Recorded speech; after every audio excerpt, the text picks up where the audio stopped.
The opinions expressed in the following program are those of the producer and not necessarily those of WKTV Community Media. Family-owned Palermo Pizza underwrites this episode of Grand Rapids Ghost Hunters Paranormal Podcast, located at 901 Gazan Parkway, Southwest Wyoming, and available at 616-531-8300.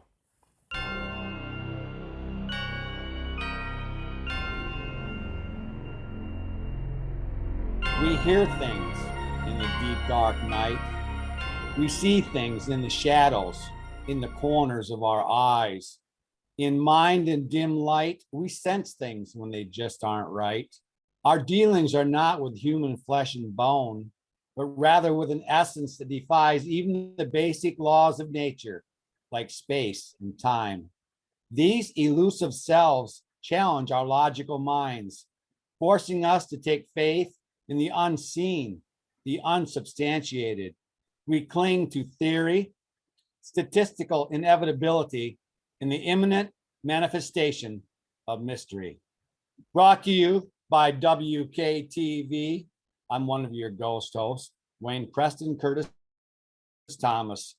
Welcome to another episode of Grand Rapids Ghost Hunters Paranormal Podcast.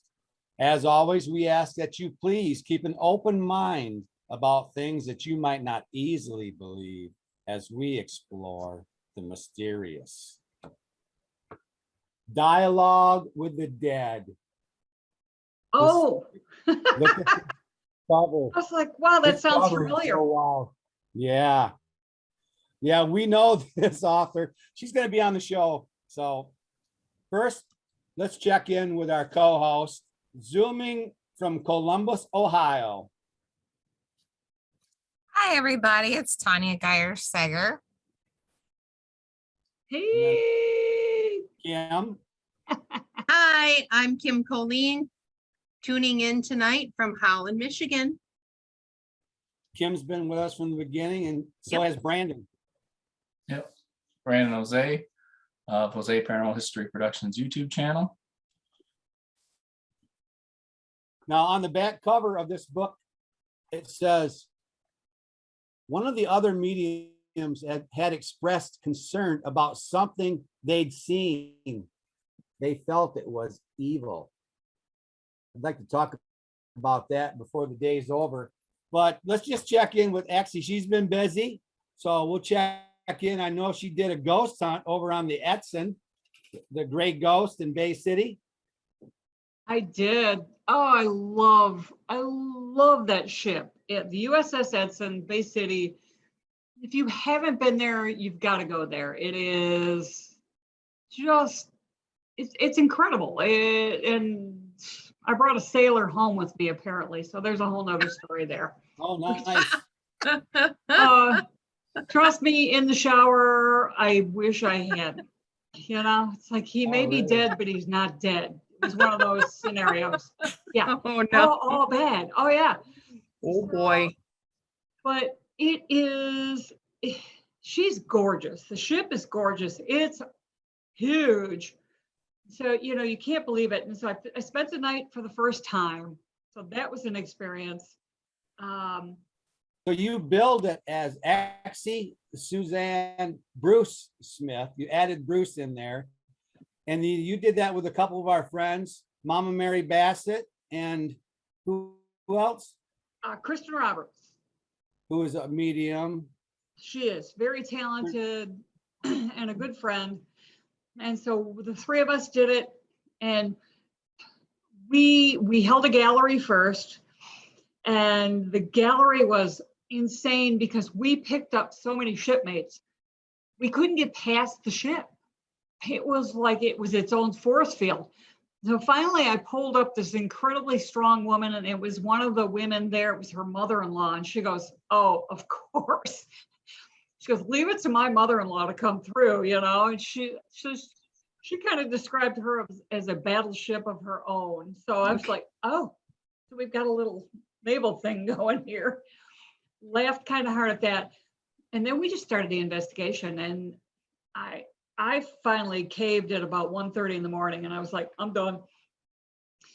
People hunted all night. There was a couple of guys there. They were so much fun, had great equipment, great attitudes, and they had to be to work at 4 a.m. So they stayed up all night. And then I put some donuts out and I'm like, take all you want, take a whole thing. I don't care. Be safe. And it was just so much fun. You really go support it. It's a museum. It needs love and people. And Now, it was a little hard probably to go in cold because the story is pretty well known about the ghosts that are haunting the ship. One of the former employees. Did you run into that guy who he likes to pinch women and stuff? I guess. he didn't touch anybody, which was great. But excuse me, we came up out of a room that's called 9/11 room for a reason. So we came up out of that. 2 friends of mine were staying in the room to the left. And I thought they were playing with us because we heard, hello. And it was like, there was 3 of us. One of them was one of the people that helps maintain the ship too. And we all looked around and he goes, I know that voice. And there was nobody around. We looked high and low. And it was the guy that maintained the ship, and it was him. Oh, yeah. We were standing in the spot where he had a fatal heart attack and died, and incidentally then fell down those stairs and was at the bottom when they found him. But yeah, it was crazy because I was like, really? We hadn't even started. Everybody hadn't even arrived, and they're tuning up. It's fabulous. Sounds like fun. Yeah, we had Mary on the show, so we talked about it before it happened. Brandon thought maybe he might go over because he's been on a couple haunted ships. He talked Yeah. about it. I wasn't able to do it because I ended up having, my grandfather was having some health issues, so I didn't end up going, but Well, I was considering it, but yeah, I think that might have been fun. Now, I said last time I saw you, Exie, was at the farewell show, and then I found out you had this new book out, and so I said, well, I guess I got to come back. So here I am from hiatus. I did get the article written on you.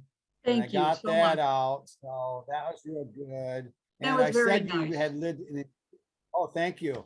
And you had lived an enchanted life, and I thought, and I credited the journaling to probably getting you started on writing the books. Is that true? The journaling that you did when you're young? The journaling helped me stay sane because this was, I mean, like Tanya, she isn't going to understand the time because it was before you were born, probably. So I'm dealing with this in the mid 60s and nobody's talking about it. Nobody's thinking about it. There's a few random head shops, which, you know, they're not talking about it. They're doing other things. And you'd go to the libraries or you'd go anywhere and they only promoted this through Halloween. There was nothing. So I knew when I had my first experience that morning when I woke up, I knew this was my secret and I had to keep this for as long as I needed to. And who knew it was going to be 40 years, Right. you know. Civilization is a little slow on things. It is what it is. But I woke up and I was like, my aunt had bought me these cute little books, journals. One had a lock and key and one was just this neat little gnome book.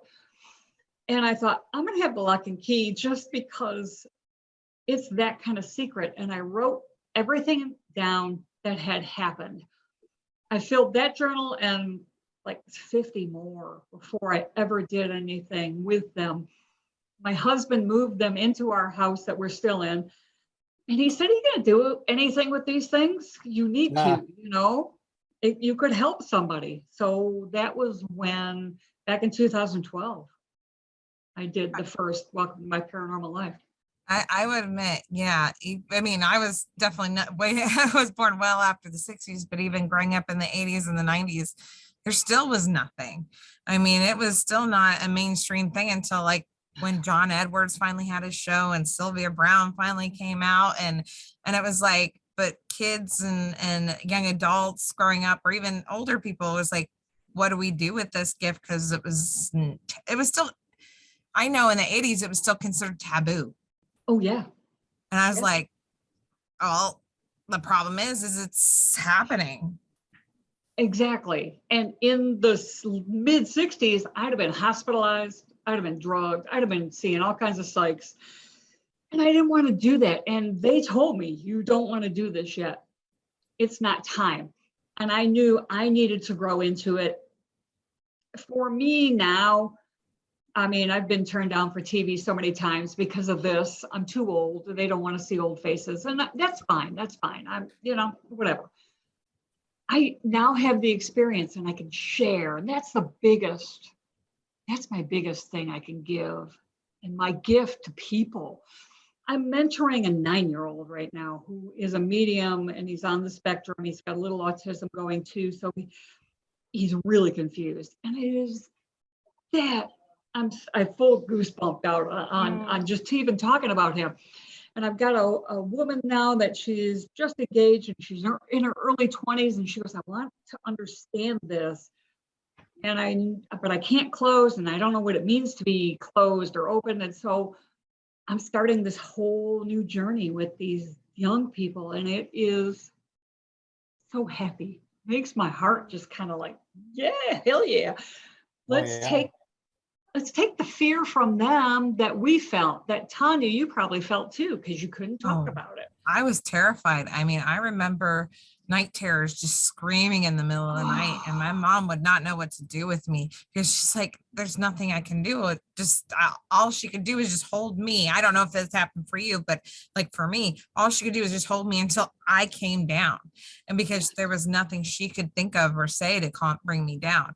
And I realized though, when it's coming from a night terror or something like that, all you can do is just be there and make them feel safe.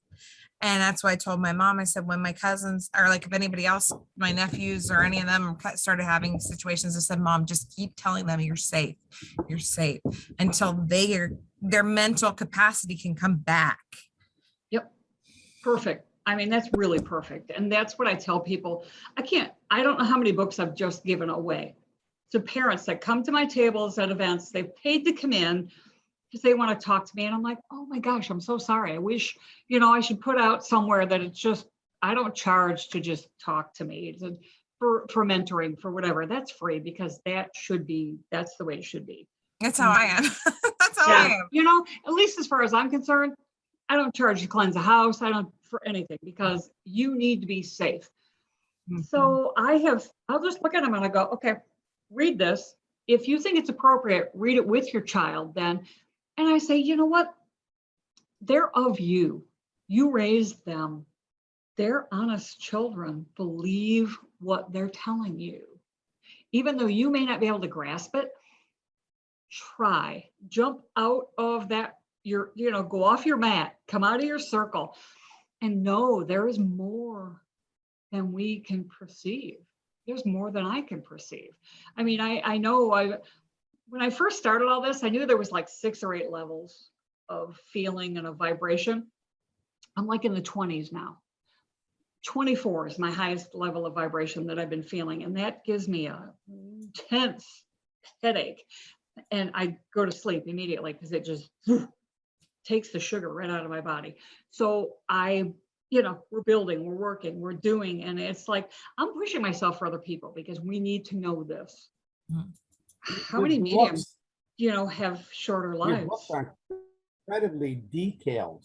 I think maybe it's because of all that journaling you did. You mentioned Welcome to My Paranormal Life.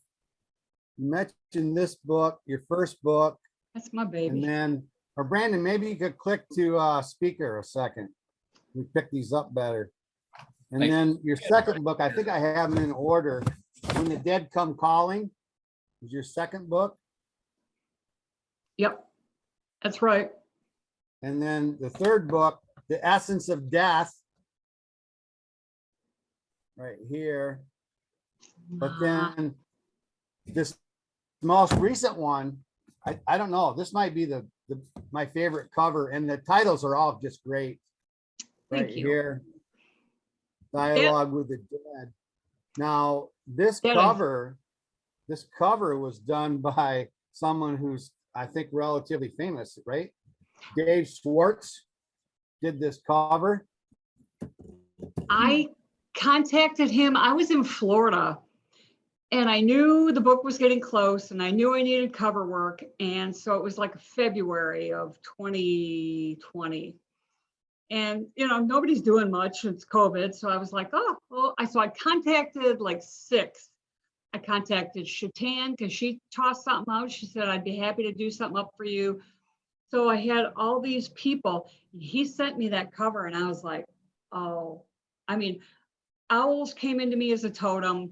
So I was sent all these people notes. I'm like, thank you so much for putting the work into it. I really appreciate it. But man, this one just hit me like the tortilla challenge, you know. It was just like boom. So I had to go with him. Really had to go with him, and he was so kind and so sweet. And I told him, I said, you are too cheap. He's a far out dude. He does a totally psychedelic art, and he does comic books. He does a comic book series he works on, but he's into magic mushrooms. So we had some good conversation. pretty Yeah. spooky. Yeah, I told him he should have been in Colorado in the 80s for that. And he was, we laughed. We laughed pretty hard.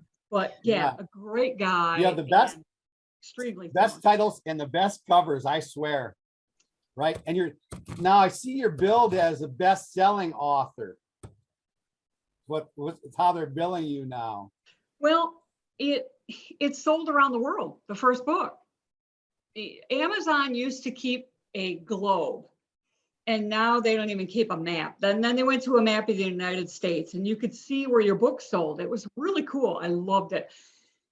So my book sold and went through the UK, sold in Russia, sold around, and then it sold Japan and Australia.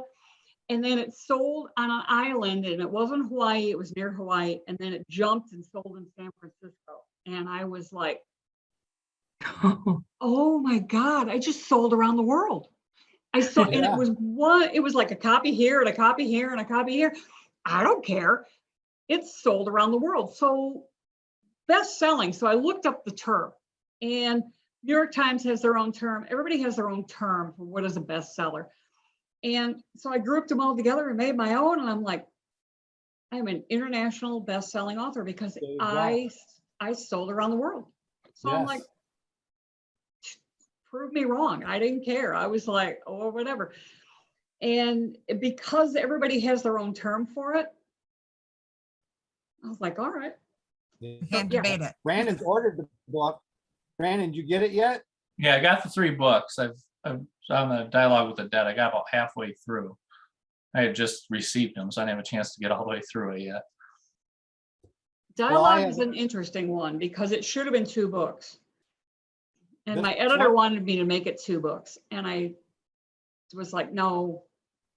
So because my life changed radically in the middle of that book. So it was almost 2 books, but it would have been way shorter than even the last book, which should have been another 10 pages longer. And I'm not sure what happened. It's called Amazon editing. I don't know. We've heard some of these stories through interviews. We've heard some of these stories that are in this book. You have an interesting device that you use in the middle of chapters. You'll do hashtag, and that has a certain meaning.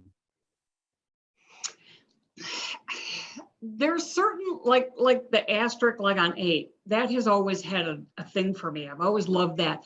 Hashtags too, and it was the most bizarre thing when I found out what they really mean. And I can't tell you now because life has moved on.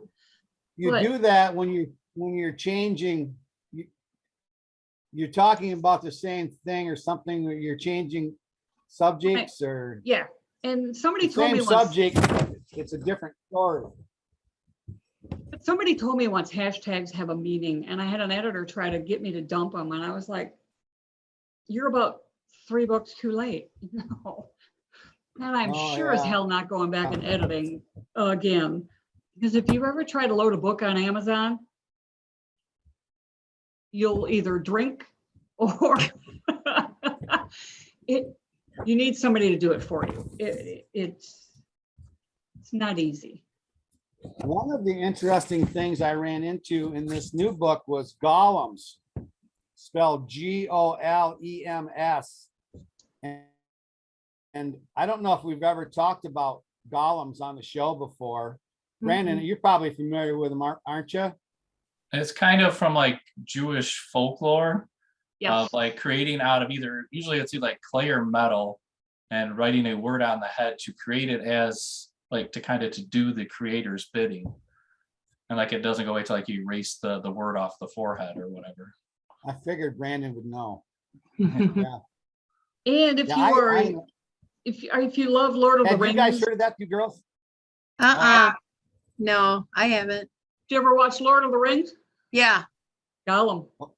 Oh, it's in there. Yeah. And it, Yeah, it really it's is. And it was elemental. my aunt was Jewish. And so, I mean, we were Lutheran, she was Catholic, married a guy, became Jewish. So it was just this whole conversational thing. And I went through with her. But these things that I saw, I researched and kind of dove into this. I rabbit holed these things for like a day. It was too much. I had a great time though. And came up with the word Gollum. And I was like, no kidding. Because I am a huge Lord of the Rings freak. Mhm. And when I was like, yep, there we go. There we go. So then I went on that and I took off with that for, gosh, like a full day. But they were very much Gollum-esque. Yeah, These that's things. weird. That's just weird. You said when you run into darker spirits, then you break out the Palo Santo wood, the sacred Palo Santo wood is what you use when you come across something like that. I How do. about this quote? Yeah, go ahead. No, I was going to say, I do because it works for me. It doesn't work for everybody. And everybody's got their own little combos of stuff that they use.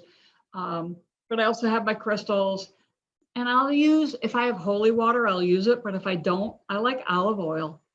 It's of the earth. It's pure. They don't like it either. Huh? They don't like it either. No, they do not. And I found it works really for me just as well. And if I'm in somebody's home and they've got natural wood, I'd rather use oil than water because I don't want to destroy their stuff.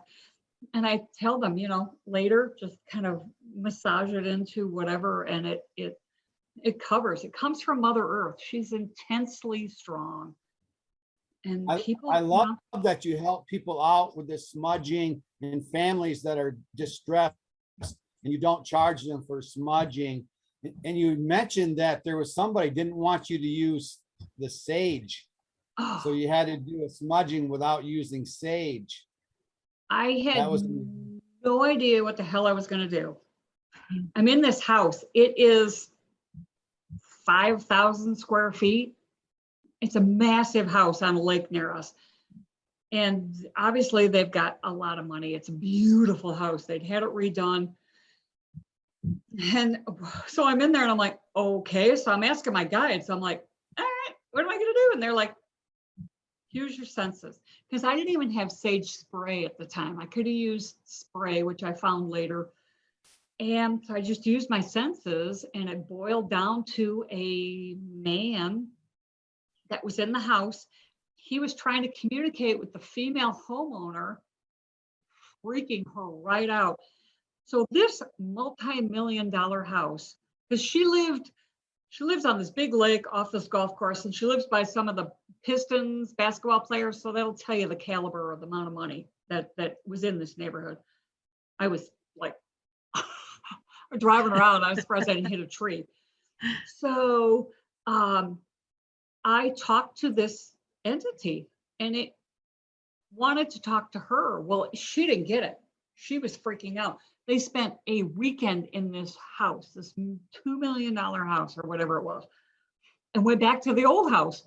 I was like, are you kidding me? And so finally it comes out this gentleman from 2 generations ago was trying to communicate to her. He was of the land. These were old apple orchards.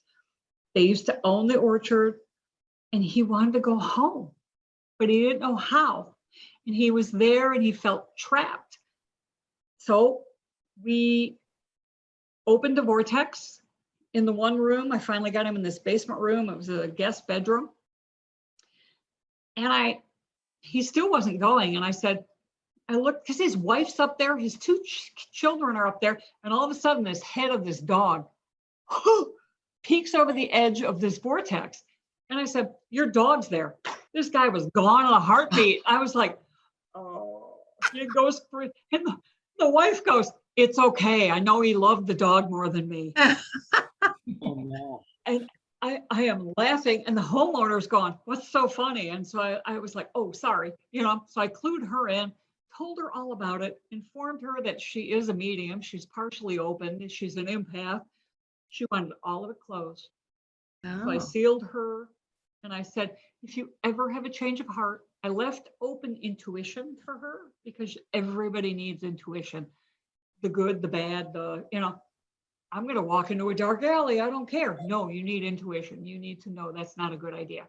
mhm. And then I sealed everything off, and I said, if you so choose, because I'm not God, this is up to you, let me know.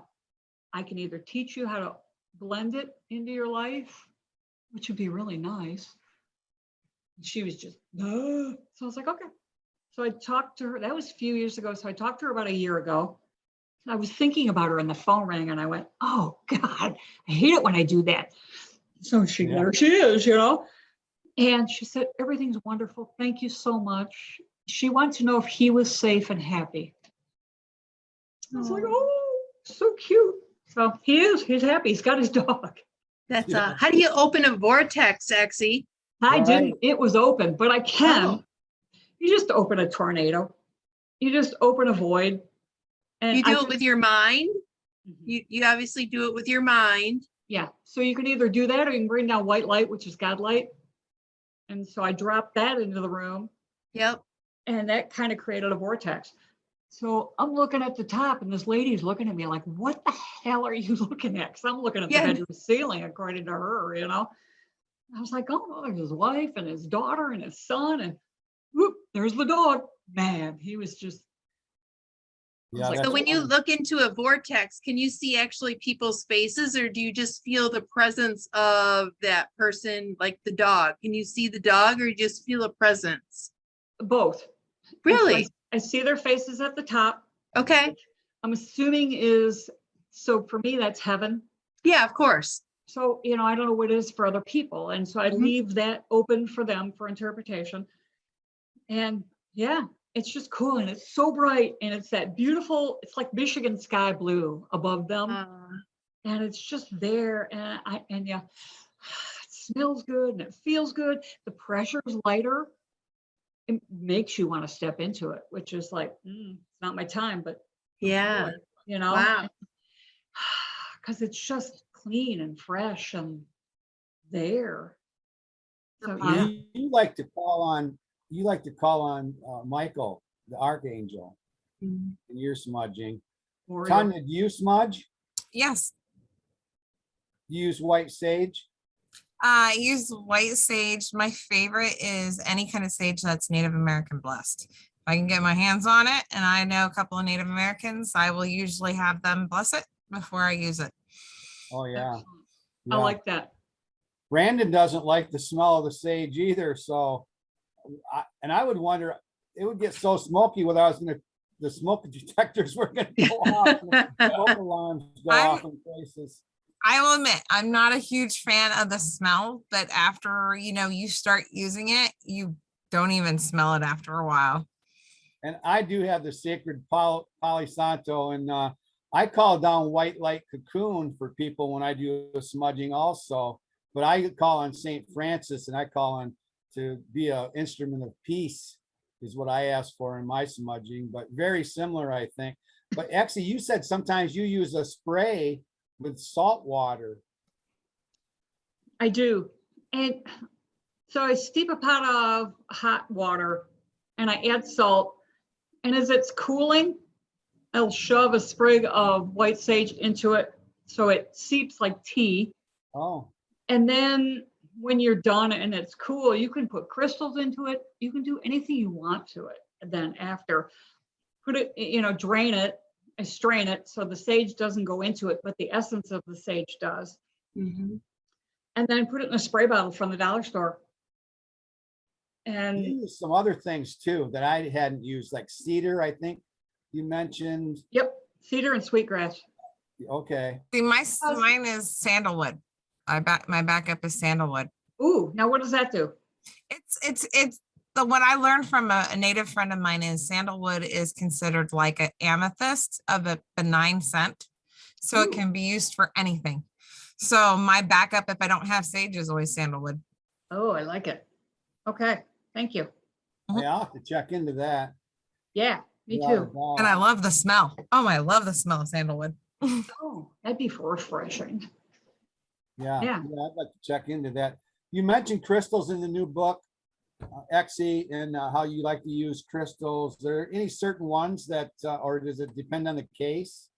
It depends on the case, but I mean, because I use amethyst for me, that's my conductor. Quartz, I have pyramids of quartz. They're in that corner of the kitchen, pink, clear. They just resonate with me. Any of the blacks, stones to ward off evil, to ward off, just to protect. Tourmaline? Yeah, I mean, and I hate to use the word evil because everybody goes, oh yeah, and it's like, no. You can be a dick without being evil. You can That's be why I an say evil- negative. I say negative. Thank you. They're just they're like working with molasses, and it doesn't make them evil. It just makes them dense. And That's why I said I started using negative, the term negative. It's just, yeah, it's a totally it's- negative feeling. they're all like, oh, I have evil in my house. I'm like, no, you probably don't, unless Yeah. it's bad You gas. know what, though? Don't. I read that quote from the back of your book, and then, but do you think there is evil out there? Yeah. Yeah. So- I have taken care of evil, and I have, oh gosh, I can't even think of the name of the thing I fought, and it was nasty, and I had to capture him in a stone, and I'll think of it in a second. Oh, he's Native American, Wendigo, I was about to say Wendigo. Oh, no. and I had to take care of Wendigo. him. He was in a house in Royal Oak in somebody's basement, and he was already trying to kill the dog. He was they had two bulldogs, and he was working on killing the male. Probably kill it and eat it, because they like human flesh, don't they? They like blood. They like blood very, very much. They're carnivores. And so he was working on the dog. Then he was going to work on the husband, who the husband got extremely ill a month after I cleansed the house. But the thing is gone. It wasn't going to kill the female bulldog because she was deaf, and she didn't deserve his time. Oh, So I knew, feeling that from him, that I was dealing with ego, and a big ego. So I knew that was my in. Ego's always an in. And so that was why I was told, don't go in with ego. And I was like, thank you for that. That was good, sound advice. And I knew I'd capture it, and I knew I had to get it out of the house. So he's trapped in the most beautiful smoky quartz crystal. I really wanted that thing for myself. It's like, have you ever bought a birthday present for somebody that you wanted? yeah. That's the way this felt. So he's buried in this trapped crystal about 3 miles from my house, about 2 feet deep in a field, which I just found out they might make soccer fields out of. So I'm like, Oh, no. oh, What if please they don't. dig them up? Oh, no. What would happen? Well, unless Mother Earth has taken care of him, which that's why I buried him, because I left it up to her to take him, cleanse him, release him, do whatever. She's stronger than me. It should be up to her. So he's a good 2 feet deep, and he's closer to the road. So hopefully they will go that way with the digs and not here. Because I couldn't find him now. And I don't want to. I go by there and I don't even think of him. It's like, nope, big wall. But he was true evil. He wanted to kill them all. He was going to kill the wife next, and then the black cat Star, who was magnificent. She has since passed. All the dogs have. He was going to leave her to last, and he was going to let her starve to death because he thought that was fitting. But he was creating a minion too. So I had to go back to Hate this when place. they create something. Ah, man, it was just this little pocket of black tar and floating in the air. And I so saw him, but didn't see him. You know what I mean? I'm here, but I know there's something there, but man, I'm like not seeing it. So I went back and got him. I go in and I can go from here. They're probably 20 miles from me. So I go in from here and I hold up a mirror so they can't see me. They see their own reflection. I sure in the hell didn't need him at my house. So I hold up a mirror so all they see is themselves, so they don't think there's anything out of the normal. And I looked and I'm like, oh, you little sucker. So before I went that next morning and collected this stone, I asked this smoky quartz, which if you'd asked me 5 years ago if I was going to talk to rocks, if I'd have believed this, I'd have said, hell no. Yeah. So I'm talking to rocks, and I asked this thing, I said, do you have room? Can you accept another entity? And it said yes. So I created another well, like a lobster trap. It can go in, but can't come out. And this thing wasn't going there. And I'm like, I don't have time for you. So I grabbed it and started to stuff it down into the stone. And I'm checking in with the stone. You okay? I'm fine. It's saying, it was done, sealed it. And I called my girlfriend and I said, I'll be there. Give me 25 minutes. And I went down, collected it in a bag of white sand, sealed it, took it off the property, put it behind my car because I parked on the road, put medallions in 4 corners of the property. We sealed it, saged it, did everything. I put that thing in my car and I called my husband. I was getting on the freeway by the Detroit Zoo. And I said, I'll be there in 20 minutes. Meet me at the old Nike base, bring a shovel. And he said, okay. And he hung up. And I was like, oh my God. I was laughing so hard. I was crying. I said, oh, thank you, Lord. I married the right man. Yeah. What, did you think you were going to bury a dead body or something? He didn't even There ask. was no Like, question I'll be there. asked.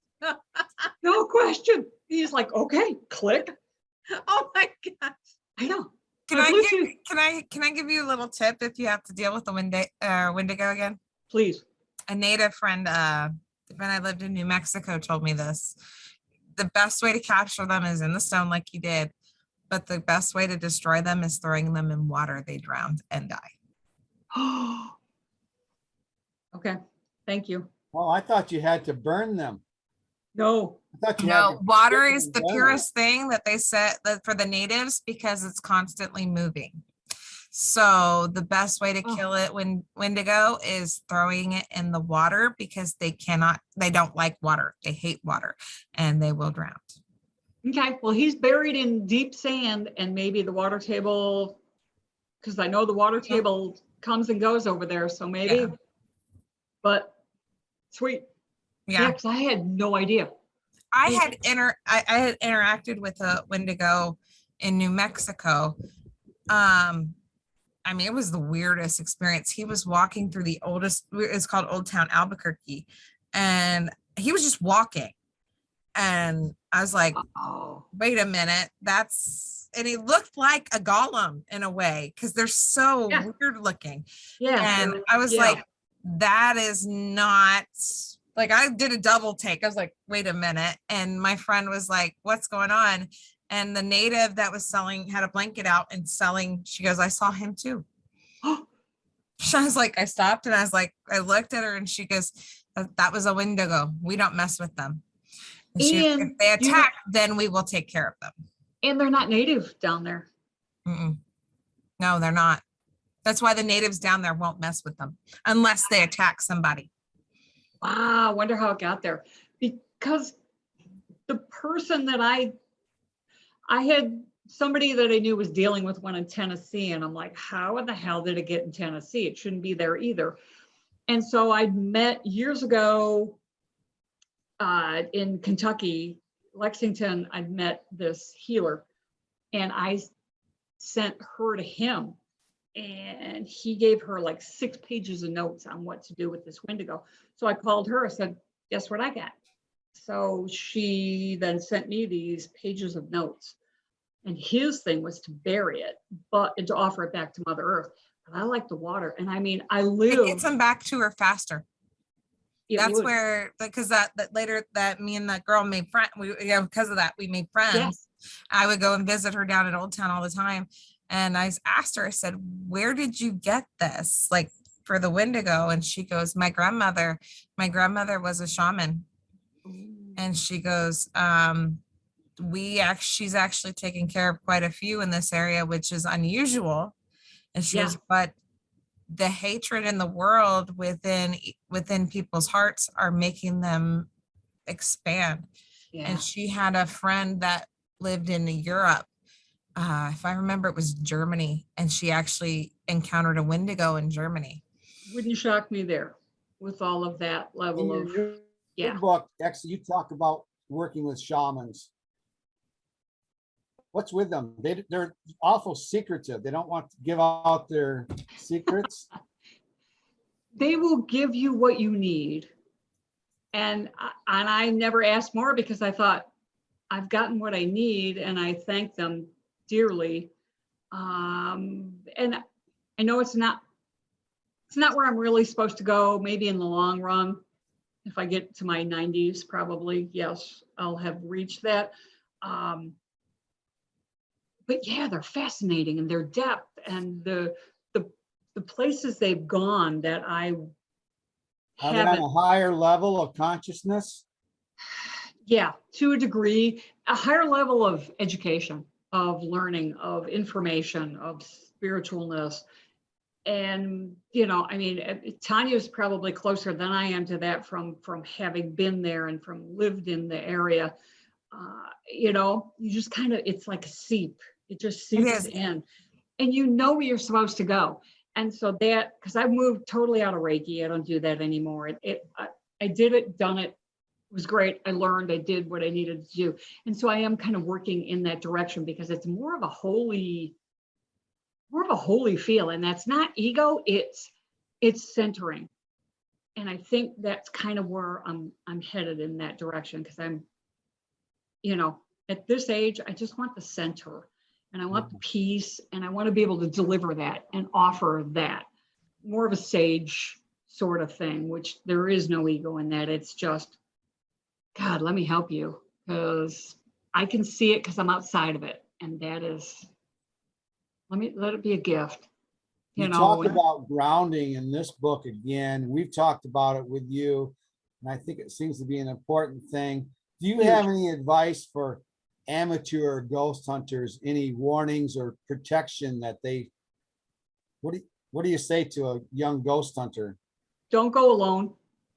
Don't trespass. Go with permission. Go with spirit. Go with more than one person with you. Because if you fall through a floor and you break your leg and you end up in a basement, when are they going to find you? Right. So, go protected, for Pete's sake. I mean, I've brought stuff home. Stuff follows me all the time. It's like, oh, come on. And I think I'm protected. Well, they'll latch onto your luggage or onto your camera or your phone or, so be careful. It's not a game. This is real. Mm-hmm. These are souls, and they need respect. They need to be treated with respect. I think reverence is a good thing. Now, you're a minister. So you think that helps? That plays into it? I am a minister with a trucker mouth. So yes, I am. And I don't hide it. And I love it. I love it. Hell, Wait a minute. Yeah. Wait a minute. What kind of mouth? You don't think I'm going to drop the F-bomb on you? You like. I like your colorful language. Yeah. It's book too. I am who I am, and I love the ownership. And it's like, all right, let's go forward now. But I'm also a Virgo, so I got to be careful, because I will take people out on my way if I'm not careful, and I don't want to do that. But yeah, it's important, and it's important to cover, to protect, to be mindful, to be kind, but don't be walked on, because that's education for them too. It's kind of like, oh, no, let's redo that because that was dumb. That was, and I hate the word stupid, and I hate, there's certain words I don't like, but I'll F-bomb you, it's like, yeah, so it's all subjective, I guess. But you get to a point, and in the world, you get up in the morning and you wait to see where the world is today. So you know what you've got planned, and you know what you'd like to have planned, and so then you've got to find the in between in those, and hopefully you can do 10% of what you had planned for that day. Right. And for me, if I can, it's like, hey, all right, it was a great day. Yeah. Kim brought up vortex, asking about that. But is there, how do you tell what's the difference between vortex and portal? For me, it's the same thing. For me, it's the same thing. For me, well, and it could be anywhere. And a lot of times for me, portals are in walls and vortexes are tornadoes. But that's just me, and that's just the way I see them. I had a young man in Kalamazoo, very much a medium, and he didn't know what to do with any of this. And I couldn't figure out why there was a vortex in the wall in front of the toilet in his bathroom. Well, he'd go in there and he'd sit, not go into the bathroom, but he'd put the lid down and he'd sit like this and think. So he had his third eye into that wall. He opened that wall up to a vortex, and it was, so I go in there and I sit down and I'm looking at the wall. I went, I know what that is. That's his thinking wall. And he went in there to get privacy, so his little brother wouldn't bug him and his parents wouldn't bug him. And so I sealed that, and I had a conversation with him, and I'm like, go outside. Don't do it in there. You're opening holes in walls you don't want, So I said, Now, go outside. Exie, what would you call the two mirrors that kind of, you have two mirrors that face each other. You can see the mirror in one side and this mirror in this side. Would you consider that a portal? That's infinity, So yeah, you could do that. You could easily do that with infinity, and that'd be intense. That'd be very strong. So for me, I'd have to turn one of the mirrors, because you've got to stop it. You've got to stop it somewhere. You got to stop the reflection somewhere, or you stop the reflection with you. You step in front of it and you have to be shielded, because you have to block whatever is coming through that.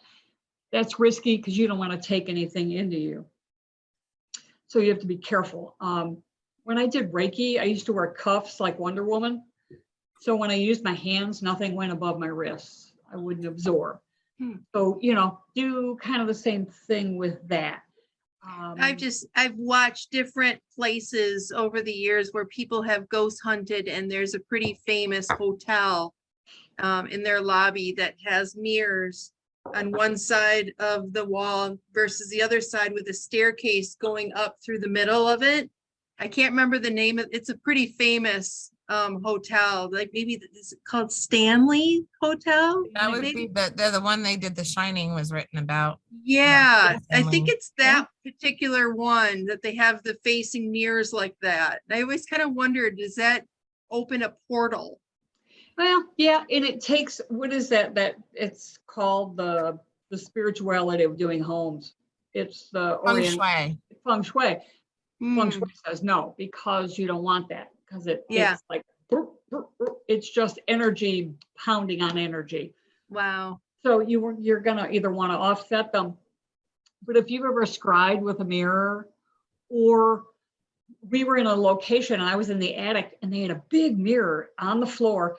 So I sat on the floor, faced the mirror at one end, and had the entire room behind me. And I cannot tell you the activity I saw in that mirror, because they didn't think I could see them. It was so much fun. I will do Were they stuck in the mirror then? Like, no, they were all behind me in the room. And it's like they're back there and they're dancing around and they think I can't see them. They're all like, oh, look at that girl, she can't see me. And I'm sitting there watching them in their mirror over my shoulder. And it was the most fascinating.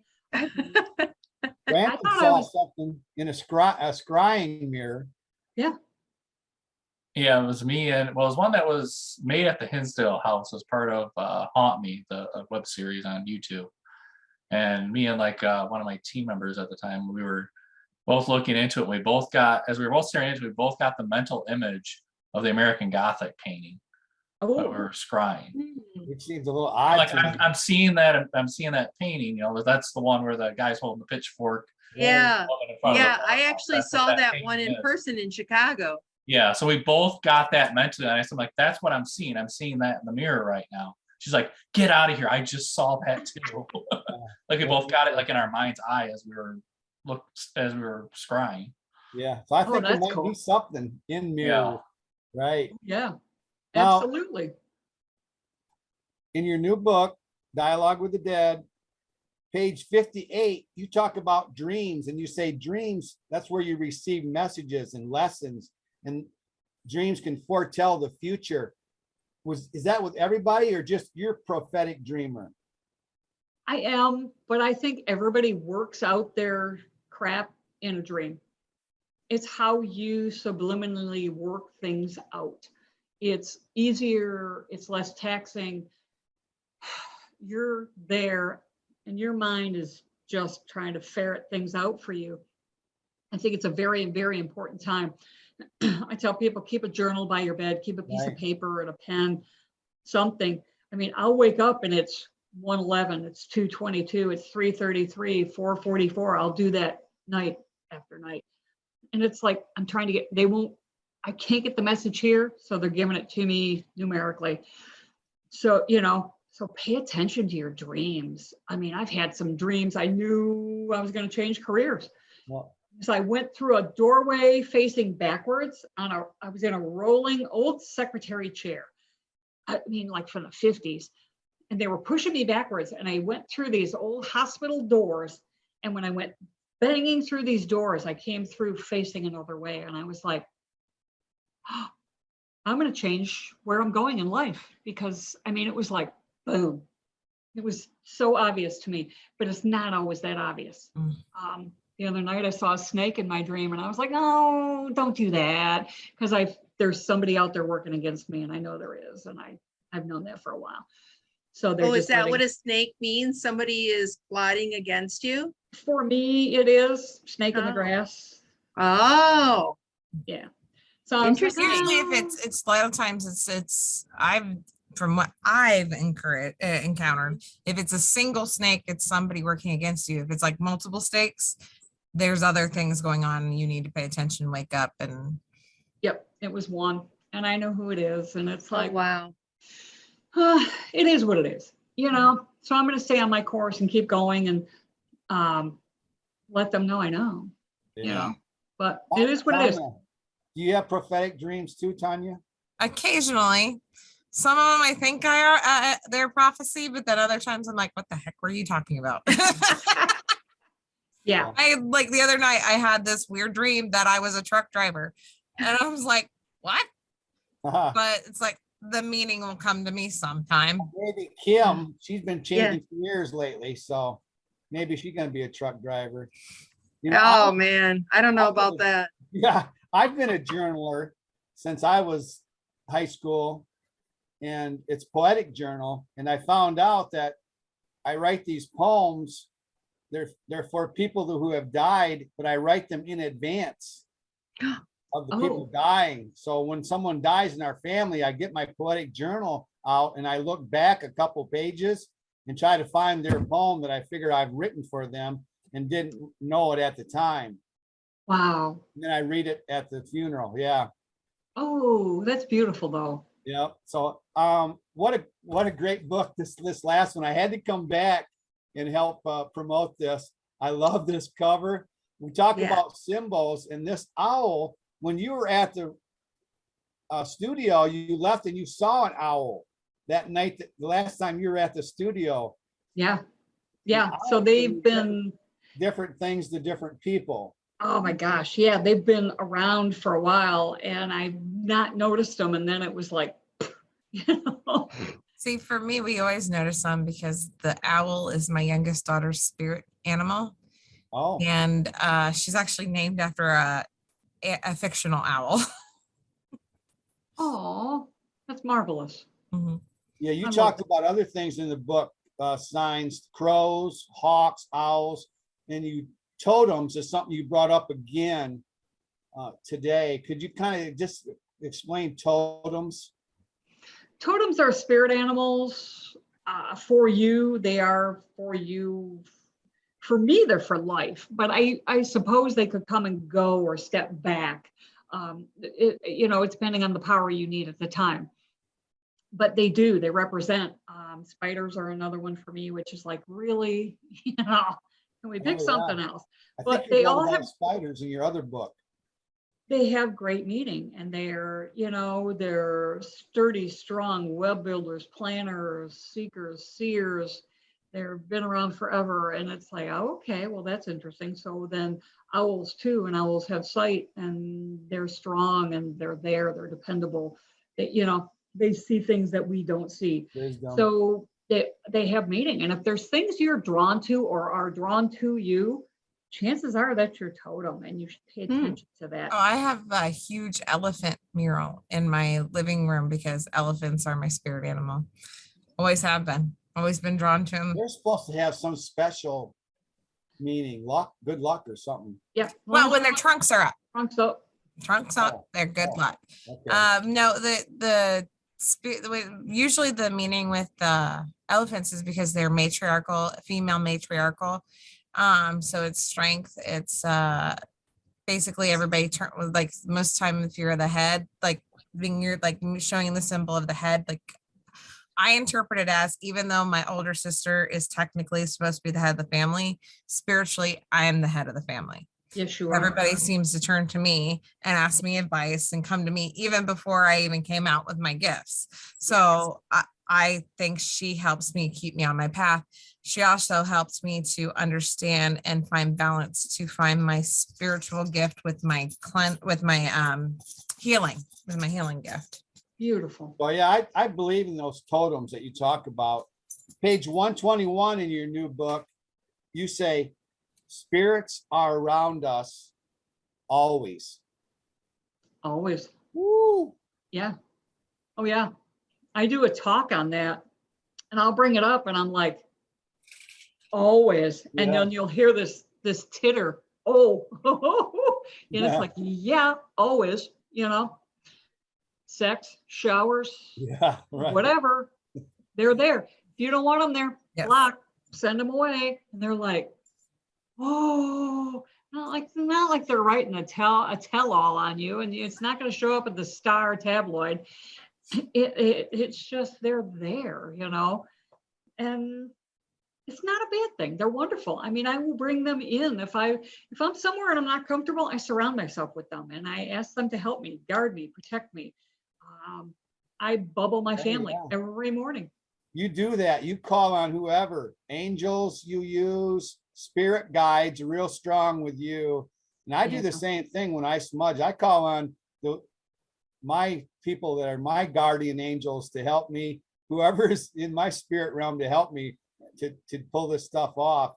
I like how we kind of think similar. You're definitely one of our favorites all-time guests. Aw, thank you. I know I love you guys. It's just easy. This is always a blast. Yep.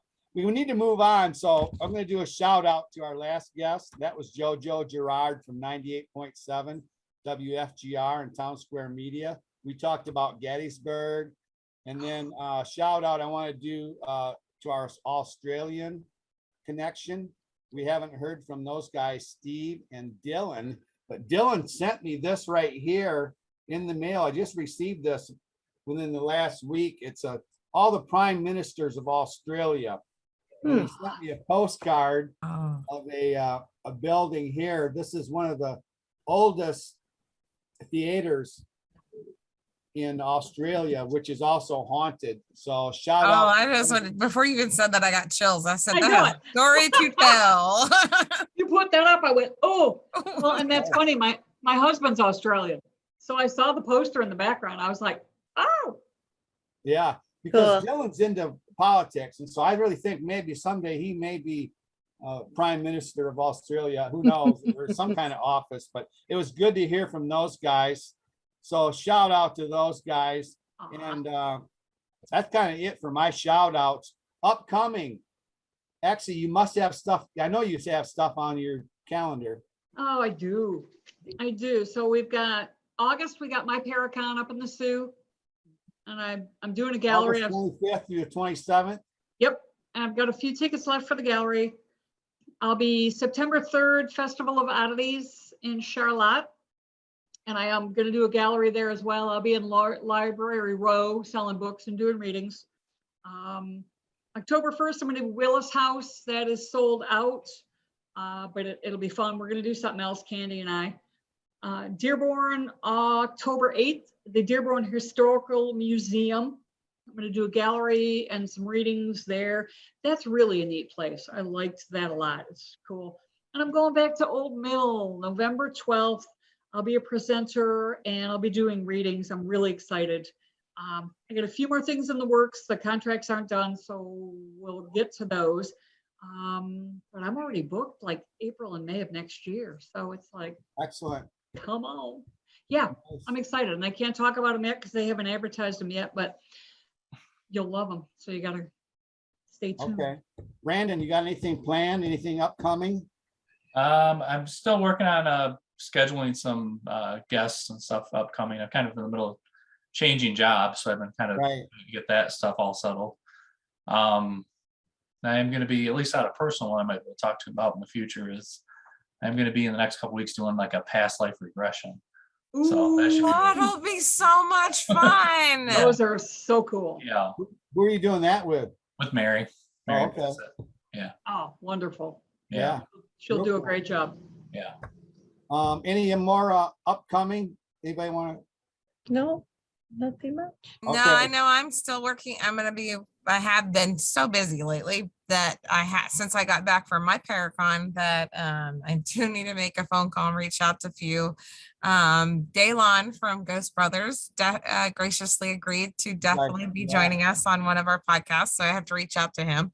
Yay! They were so funny. I have a funny story about them. When I met them, I actually made a comment to Jawan, yay, somebody that makes me feel short. And I asked him how tall he was, and he goes 6'3". And Daylon goes, how tall? And I was like, he goes 6'3". And I said, oh, I'm 6'1". And he goes, how tall? And I said, I'm 6'1". He pounds his fist on the table and storms off and pouts.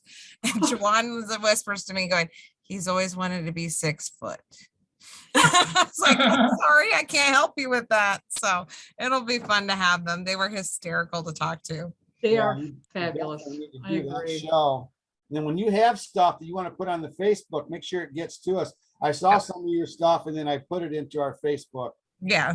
If you got stuff going like that, you want to get it right into our Grand Yep. Rapids Ghost Hunters Facebook. Yep. Things got a little crazy and busy, and I was trying to do 20 million things. And it's like, I know I'm forgetting something. I did- I come That across Dory some brain stuff. kicks in and you forget. Tory I brain. forwarded that to our Facebook. For me, ongoing is the 988 suicide hotline that goes into effect supposedly next month all across the nation.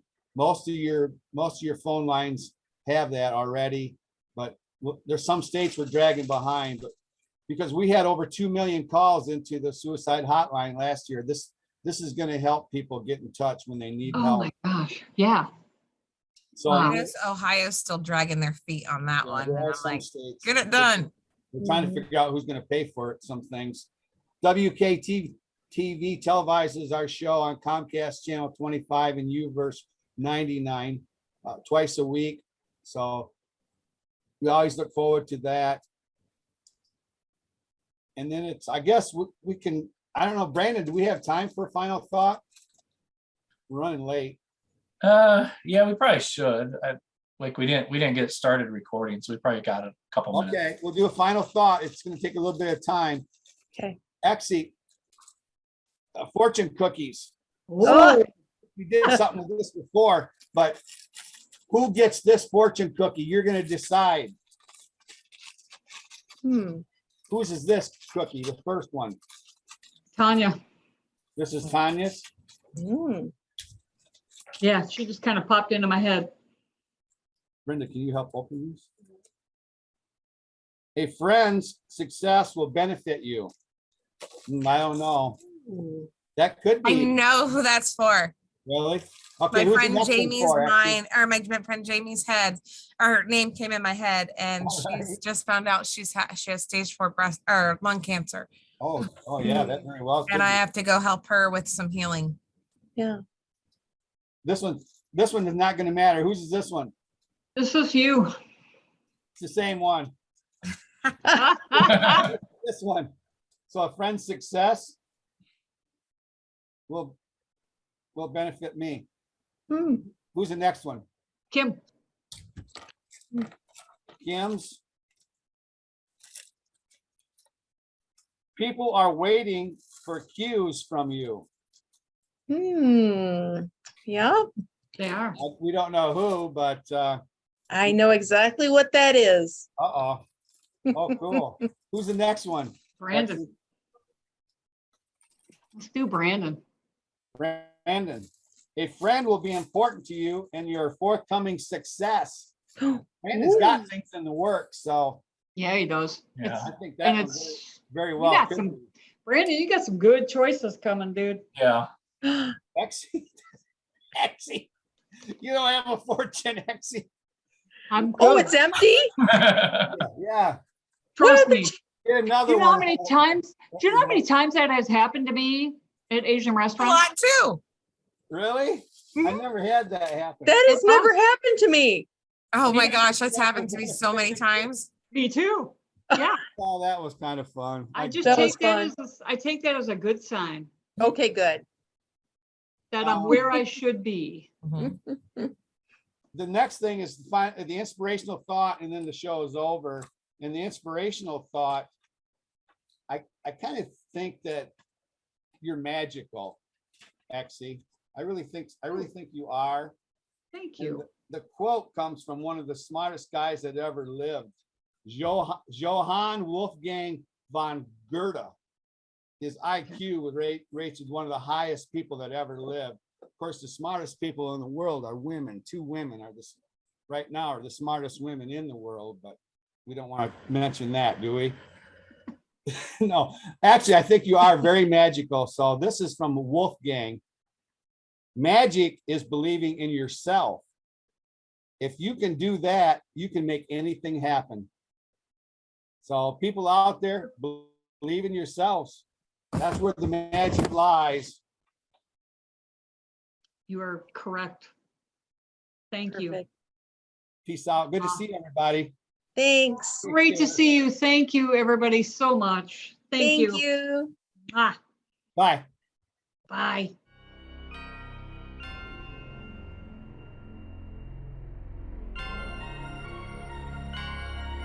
Family-owned Palermo Pizza underwrites this episode of Grand Rapids Ghost Hunters Paranormal Podcast, located at 901 Gazan Parkway, Southwest Wyoming, and available at